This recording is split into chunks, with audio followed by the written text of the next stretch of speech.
Hey guys, welcome to another video, and today I'll be sharing my thoughts and sharing my review on the Samyang AF 135mm f1.8 FE.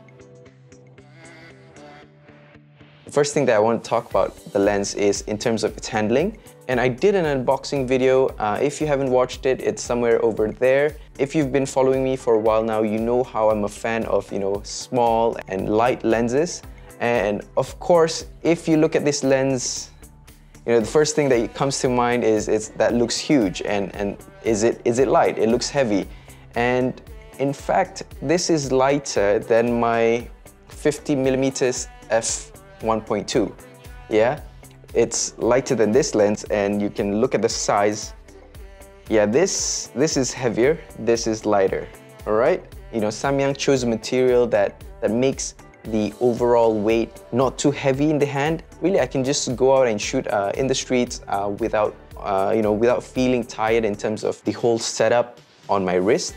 Yeah, I mean, whether it's shooting the streets or shooting events like weddings, yeah, it's just really light. Yeah. Although one thing to consider though, because of the size, you might want to consider like a larger bag when you want to carry this around, because it takes a lot of space. Even with the lens hood folded in, it's still large, it's still like a chunky lens, but you're not going to feel it on your shoulders or in your hands, yeah, when you go out shooting. Now, the second thing that I want to talk about is the AF performance. AF performance, I think nowadays has become one of the major factors to consider when you buy a lens, right? And after reviewing Samyang lenses since the first few releases, like the 50 f1.4, Samyang has gone a long way in terms of their technology, their integration into the Sony lineup, and I think they've improved so much that this lens has no issues in terms of focusing, in terms of noise, in terms of tracking subjects as well. I've been using it with my A7 IV. It has no trouble in terms of staying locked on to subjects. I even shot a bird flying in mid-air, and it just locked on all the way.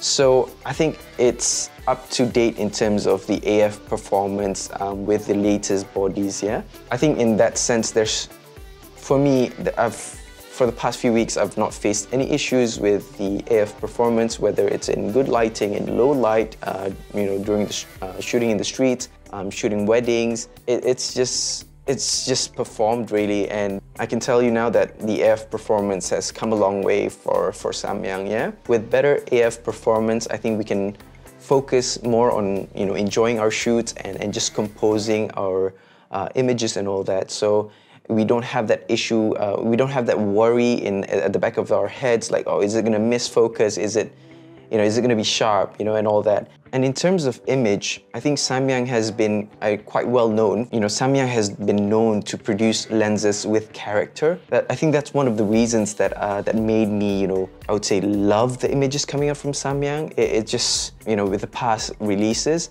Now this lens is no different.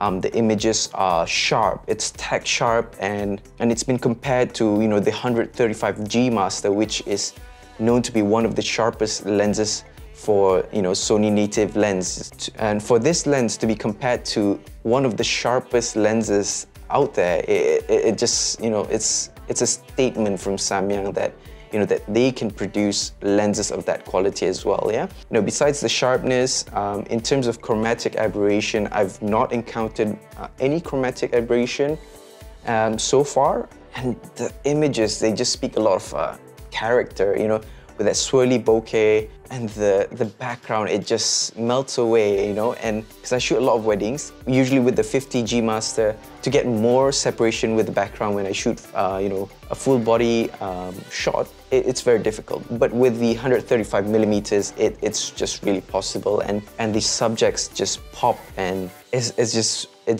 just beautiful. And I'm just gonna let the images speak for themselves, so do enjoy some of the photos that I've taken with this lens for the past couple of weeks, and I hope you enjoy them.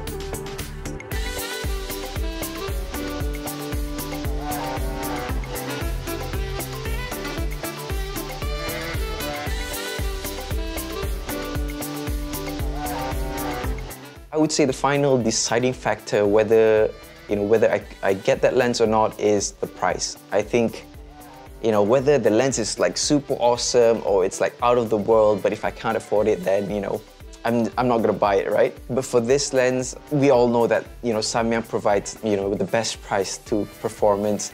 And this lens it's just got the best value in terms of the 135mm focal length out there, really. If you compare it to the G Master, the G Master is 7,999 ringgit here in Malaysia, whereas the Sigma is around 5,400 ringgit. But with this lens, this Samyang lens, you can get it for 3,980 ringgit. I think if you can just pause the video right now, I would suggest for you to go find it in the store if you can and grab one for yourself right now. It just speaks a lot of value for what it's worth, yeah? And what it can produce, yeah? If you're looking for the best valued 135mm lens, I'd recommend this one, no doubt, yeah? Now that we know what the lens can do and what it's all about, who would I recommend this lens for? If you do a lot of studio work, definitely. If you do weddings, if you want to give your clients a different perspective than the usual 50mm or the 85mm, this is definitely it. If you do a lot of planned portraits, this is definitely a focal length that you might want to consider to have in your setup. Product photography, definitely. Landscape photography, yes.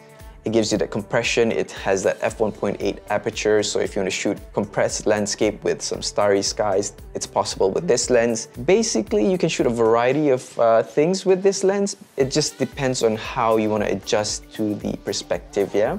Final thoughts for me, I'll admit the perspective, it took a while for me to adjust to the focal length because this is my first time with 135mm. I had to adjust during the, the outdoor shoots just to compose my images, and not just compose my images, but to adjust my feet where I should stand and all that. But the image that it produces is just, if I could describe the images that you get from this lens, is just wow. I think that's one word that I can just describe this. The images that comes out from this lens, it's just wow.